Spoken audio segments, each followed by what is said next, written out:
Donald Trump has warned Vladimir Putin that he is playing with fire, launching a fresh broadside at his Russian counterpart over stalled Ukraine peace efforts.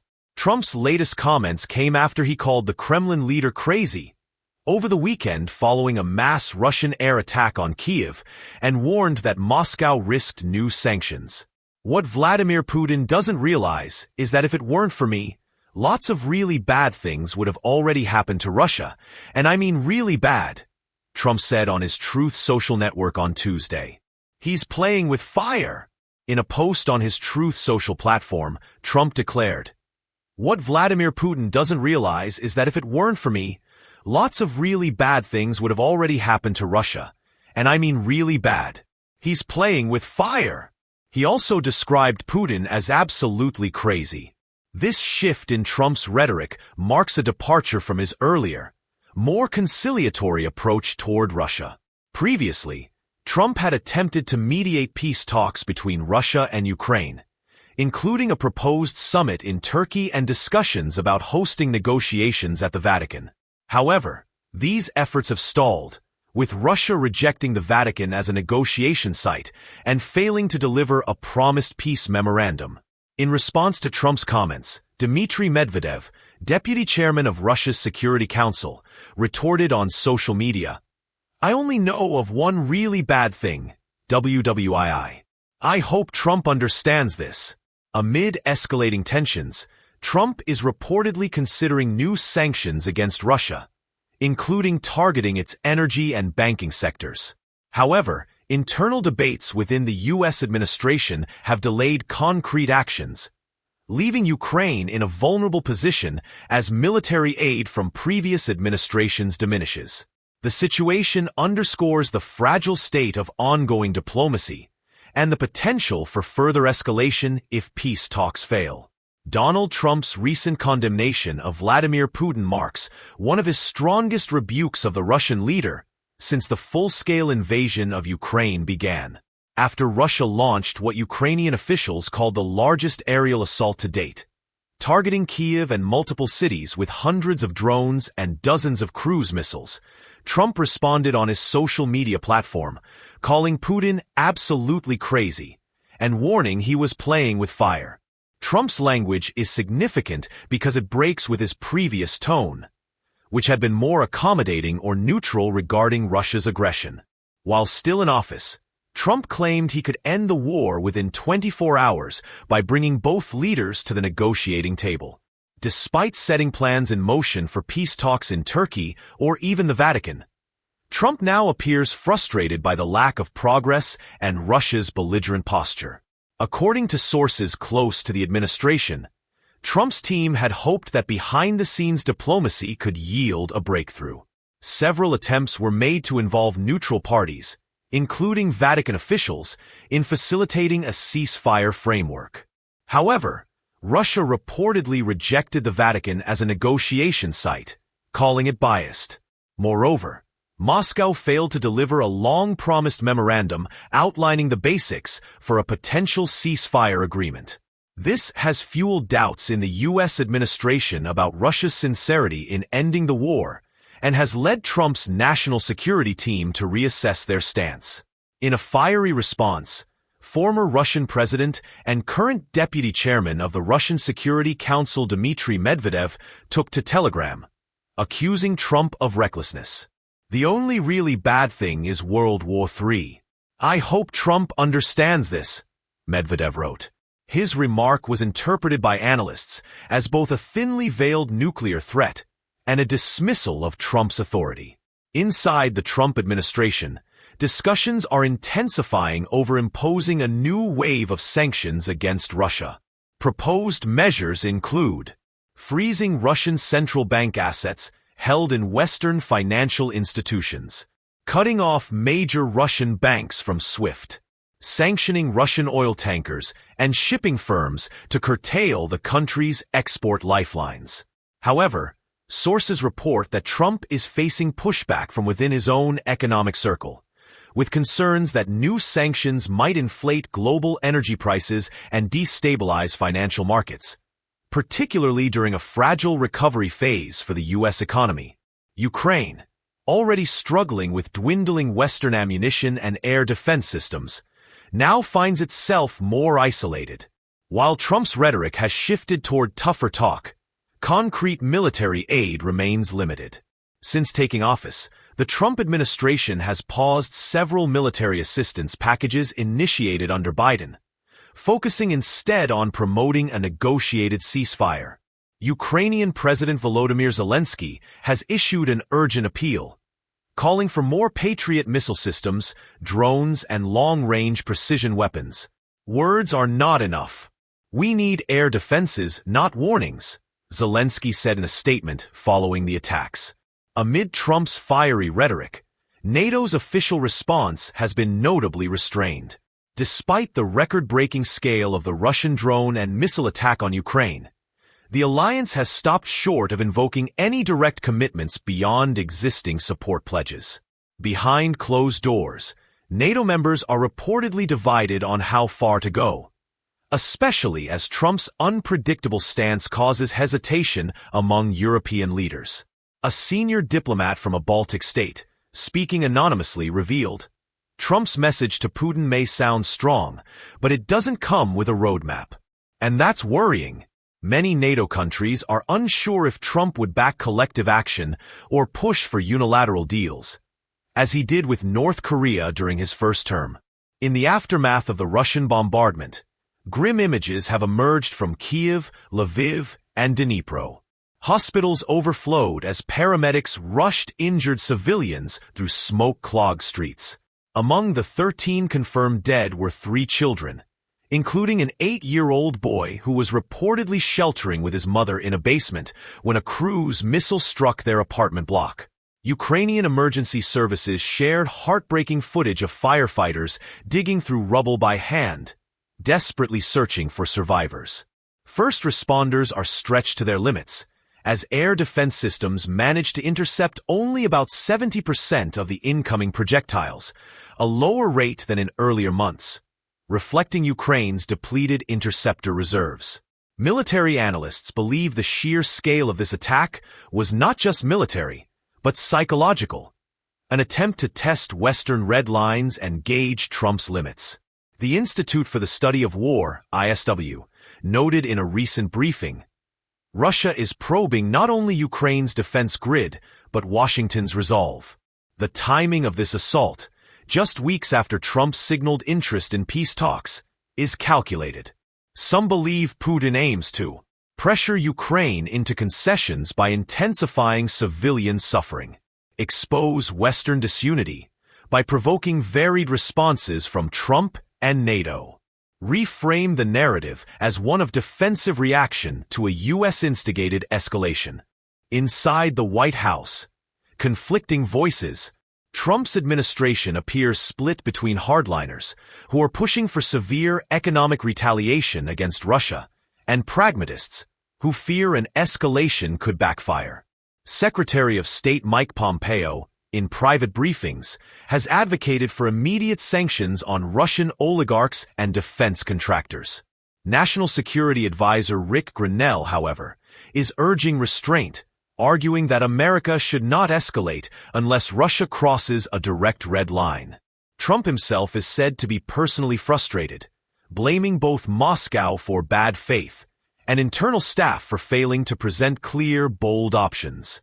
There is mounting pressure for a public address from Trump. Not just tweets or posts, but a structured foreign policy statement clarifying the path forward. While missile strikes dominate headlines, U.S. intelligence has detected increased Russian satellite movement over Eastern Europe and the Black Sea. According to insiders at the National Reconnaissance Office, NRO, Russia has repositioned at least 3 surveillance satellites, possibly preparing for electronic warfare operations or targeting data collection for future strikes. This escalation comes just as reports suggest the Kremlin may deploy space-based signal jamming capabilities, a move that could threaten NATO's communication networks. The Trump administration is said to be reviewing satellite intelligence sharing protocols with NATO allies, amid fears that classified troop movements or supply lines could be exposed. An unnamed Pentagon official remarked, We're entering a new phase. This isn't just a ground war anymore. It's going orbital. Ukrainian President Volodymyr Zelensky responded diplomatically, but firmly to Trump's recent warning to Putin. In a televised address, he stated, "We welcome any pressure that pushes Russia to retreat. But pressure without defense systems is only sound in the air. We ask our friends, turn those words into shields." Behind closed doors, Zelensky has reportedly expressed frustration at the slow pace of Western military aid and growing uncertainty around Trump's true willingness to stand behind Ukraine if the conflict escalates further. Meanwhile, the global elite are moving their assets in anticipation of new U.S. sanctions. Several Russian oligarchs with U.S. holdings have already liquidated properties in New York, Florida, and London. Luxury real estate brokers are reporting a sudden uptick in anonymous cash sales and quick asset transfers to neutral countries such as the UAE, Switzerland, and Singapore. Economists warn that if Trump imposes severe financial penalties, the consequences could ripple beyond Russia. Global oil prices could spike by 10 to 15%. European winter gas reserves may not be restocked in time. Wall Street could see a short-term shock in energy and defense stocks. Treasury Secretary Steven Mnuchin is believed to be preparing a two-tiered sanctions plan, one targeting military and tech sectors, and another aimed at Putin's inner circle if talks collapse entirely. In a chilling briefing leaked to two major media outlets, U.S. intelligence agencies are warning of a possible false flag operation by Russia, possibly on its own soil, or in a disputed region like Transnistria. The goal would be to justify a larger-scale invasion or retaliatory action, perhaps even drawing neighboring NATO states into a wider crisis. This intelligence coincides with a Russian military buildup in Kaliningrad, where fresh missile systems and tank divisions have reportedly been deployed. Developments that Poland and Lithuania are monitoring closely. As tensions spiral between the U.S. and Russia, China has taken a strategic pause, issuing no formal condemnation or endorsement of either side. However, behind closed doors, Beijing is quietly maneuvering. Sources from European diplomatic circles reveal that Chinese envoys have been meeting separately with Russian and European Union officials in Geneva and Istanbul, possibly trying to position China as a neutral mediator, or more cynically, as a broker of a favorable power vacuum. China's foreign ministry has offered to host a multilateral summit involving Russia, Ukraine, the U.S., and selected neutral states. While the Trump administration has yet to respond, insiders suggest Beijing is trying to buy time for its own regional goals, particularly in Taiwan and the South China Sea, increase global diplomatic clout at the expense of Washington, portray itself as the peaceful alternative in global power dynamics.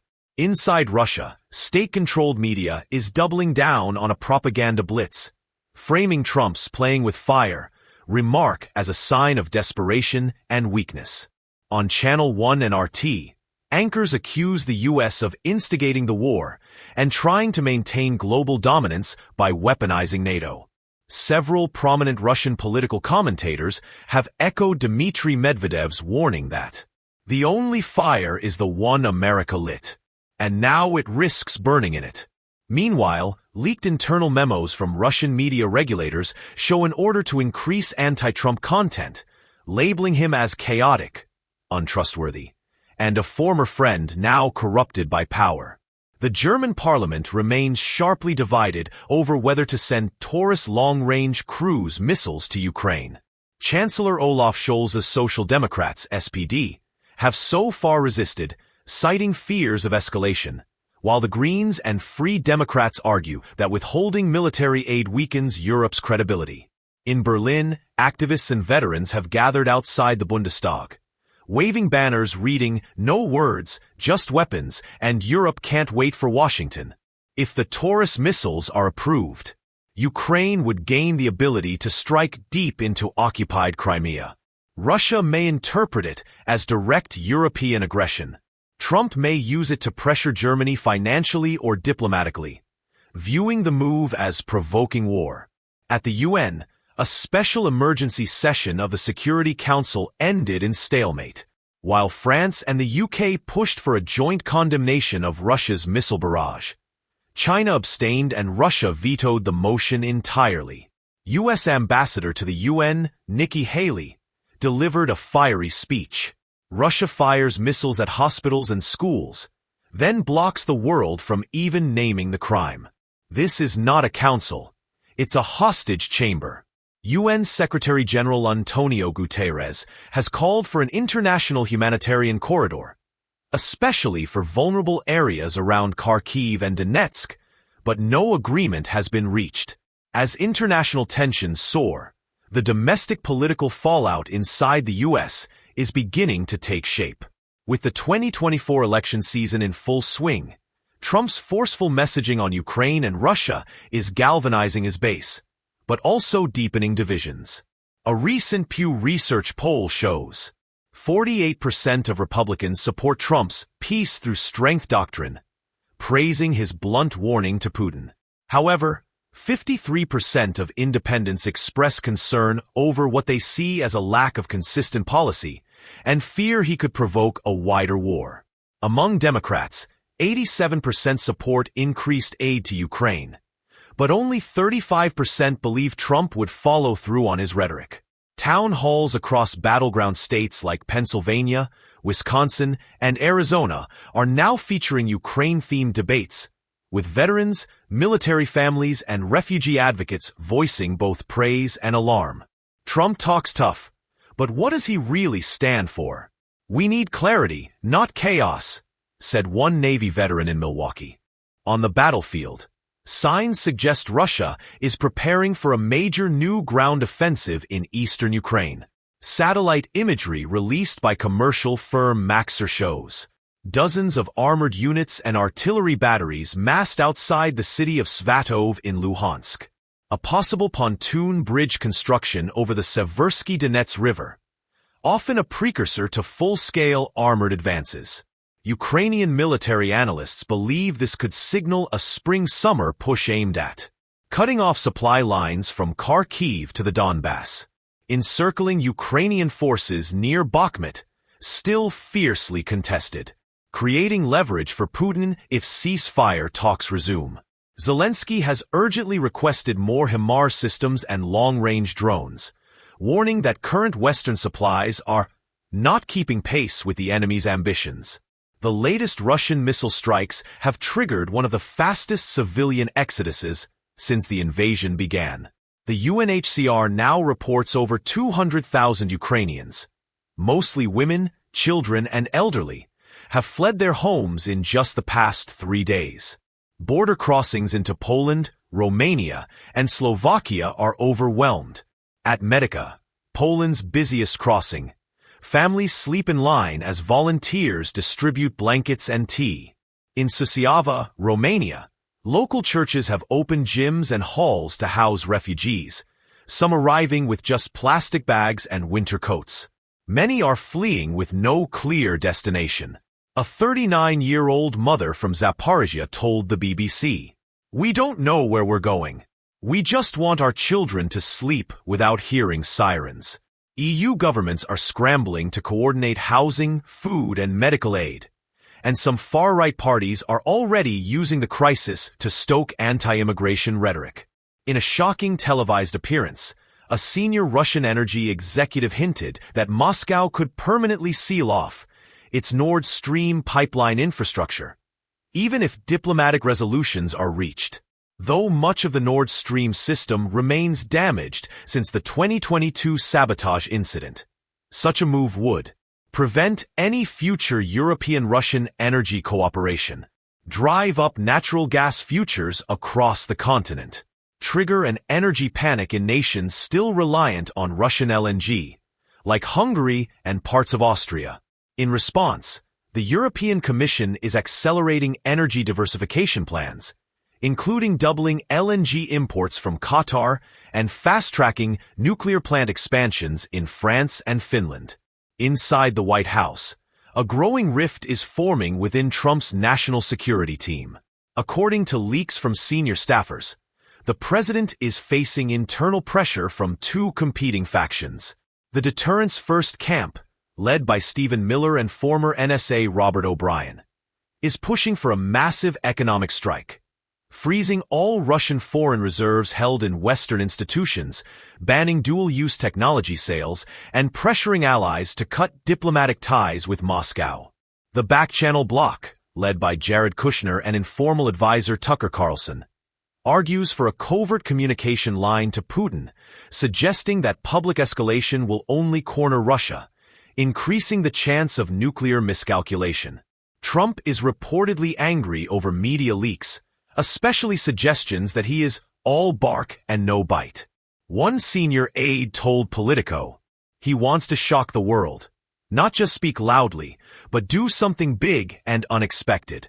Some insiders fear Trump may be considering a limited no-fly zone over western Ukraine, enforced by U.S. drones rather than jets.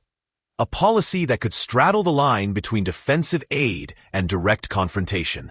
An anonymous leak from a Five Eyes intelligence source has revealed that Russian cyber units, including GRU-backed group Sandworm, may be preparing a retaliatory digital offensive targeting U.S. infrastructure. Key risk areas under active surveillance include U.S. power grid substations in Pennsylvania and Illinois, water treatment plants near Phoenix, Arizona, port logistics systems in New Jersey and Louisiana. A classified NSA document, verified by the Washington Post, warns that malware payloads may already be in place. Sleeper viruses awaiting remote activation. The Department of Homeland Security is now on elevated cyber alert, and private sector utilities have been urged to isolate critical systems from broader networks. If the tanks don't roll, the keyboards might, said cybersecurity expert Dmitry Alperovich. As the conflict grows, Western war correspondents embedded in Ukraine are reporting unprecedented levels of risk.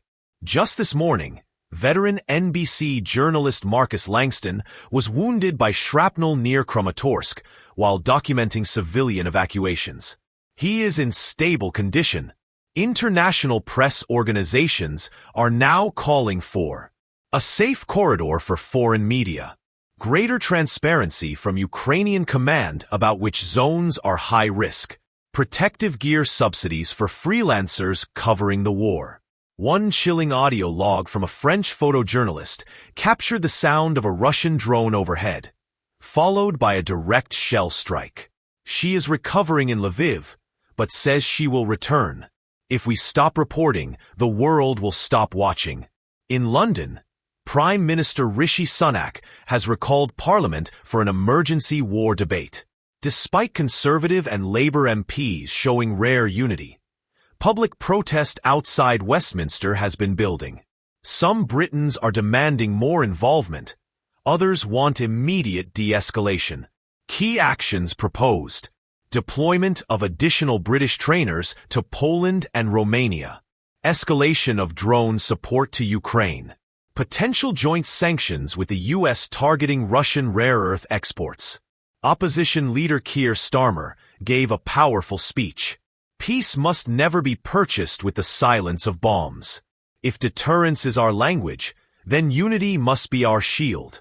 While Vladimir Putin continues to project strength on state television, behind the gilded doors of the Kremlin, insiders describe a palace in quiet crisis.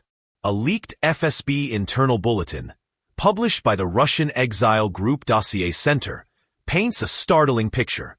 Senior intelligence officers are deeply divided over the recent missile escalation into Ukraine. Some believe the strikes were a grave strategic error, accelerating NATO's military response and risking outright confrontation with the U.S. Others argue the attacks were necessary to maintain internal fear and loyalty, both within Russia and the occupied territories.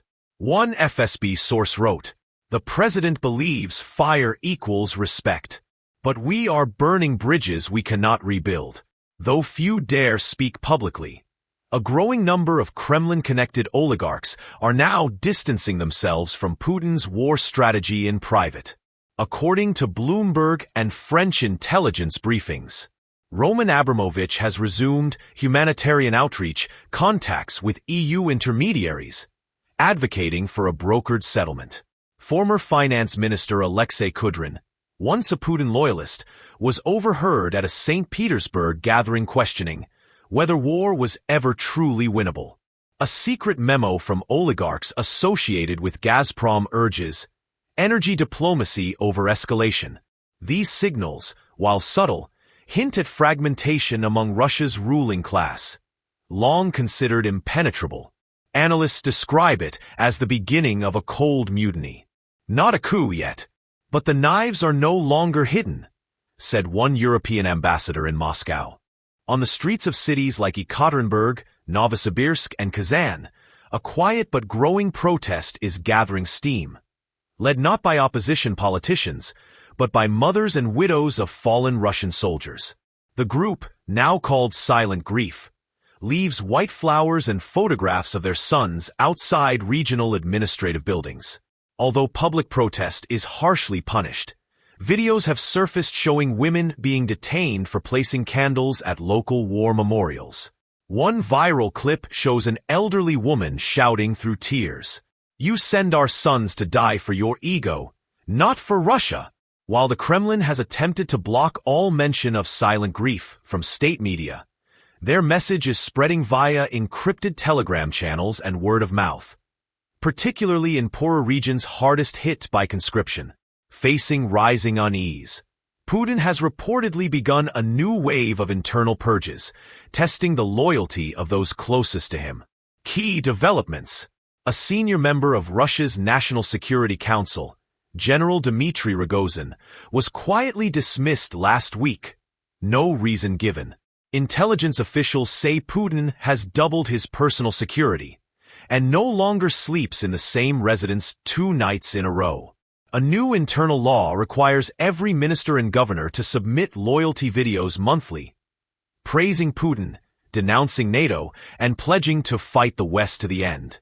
Putin's critics say these moves signal a ruler growing increasingly isolated, more dependent on fear than faith. He no longer trusts his generals. He trusts his shadow, said a former Kremlin aide now in exile in Latvia. As Russian troops tighten their grip on occupied territories in Luhansk, Donetsk, Zaporizhia, and Kherson, a new front has emerged. One that doesn't involve tanks or drones, but wire cutters, poisons, flash drives, and silence. Ukraine's underground resistance network, known loosely as Yellow Flame, has evolved from scattered partisans into a coordinated national sabotage force. Backed by Ukraine's military intelligence agency HUR, and advised by Western Special Ops, these resistance cells are now executing high-impact missions with surgical precision. In the last 10 days alone, Yellow Flame has been linked to a rail explosion near Melitopol, where a train carrying fuel and ammunition for Russian forces was derailed and destroyed. Satellite imagery confirms the track was tampered with using custom-shaped explosives, planted just hours before the train's arrival. A targeted poisoning of 2 Russian officers in occupied Berdyansk. Intelligence suggests food supplies were spiked at a military checkpoint kitchen. The officers were hospitalized, and local commanders are reportedly refusing to eat anything not prepared by vetted Russian cooks. The assassination of a collaborationist mayor in Nova Kakhovka. He was shot in broad daylight while entering a government building. The shooter fled on a bicycle and vanished into a civilian crowd. Ukrainian sources claim this was part of Phase 3, leadership decapitation. A Kyiv-based intelligence officer, speaking anonymously, stated, "We are not liberating land yet, but we are liberating fear from the minds of our people. That is step 1. What makes this resistance so formidable is its deep civilian integration. School teachers smuggle USB sticks full of Russian troop movements hidden inside chalk boxes. Elderly women in villages tap telegraph poles to send Morse code updates to guerrilla cells. Teenage bike couriers deliver encrypted messages in pencil on inner tire walls. A young resistance courier in Kherson told Der Spiegel, "I'm 17. I've never touched a gun, but I've cost them more than a bullet ever could." The movement operates under a strict code. No centralized command, only encrypted nodes, reducing the risk of compromise. Western allies, especially the UK and Poland, are quietly supplying Ukraine's resistance with AI-based facial recognition software to identify collaborators and Russian officers from public footage. Mini-surveillance drones the size of soda cans, dropped in bulk and programmed to patrol rooftops. 3D printed tools and sabotage kits, including rail jammers and signal blockers. Some units even use deepfake audio generators to impersonate Russian commanders and reroute patrols into ambush zones. The Russian FSB has launched a brutal counterinsurgency campaign, nicknamed Operation Iron Glove. Arbitrary home raids, curfews, and detention centers in Mariupol and Luhansk. Mass surveillance of phone and internet traffic, powered by AI sniffers built into public Wi-Fi. Forced relocation of suspected collaborators' families to interior Russia, a tactic meant to break loyalty and sow fear. In some cases, entire villages have been fenced off and turned into containment zones, where access is tightly controlled, food is rationed, and digital devices are banned. But despite the repression, support for Yellow Flame is growing. Driven by national pride, grief, and a hunger for freedom. "You can occupy a street," one partisan wrote on an encrypted blog, "but not the soul that walks it." If you enjoy the video, please like, subscribe, and share.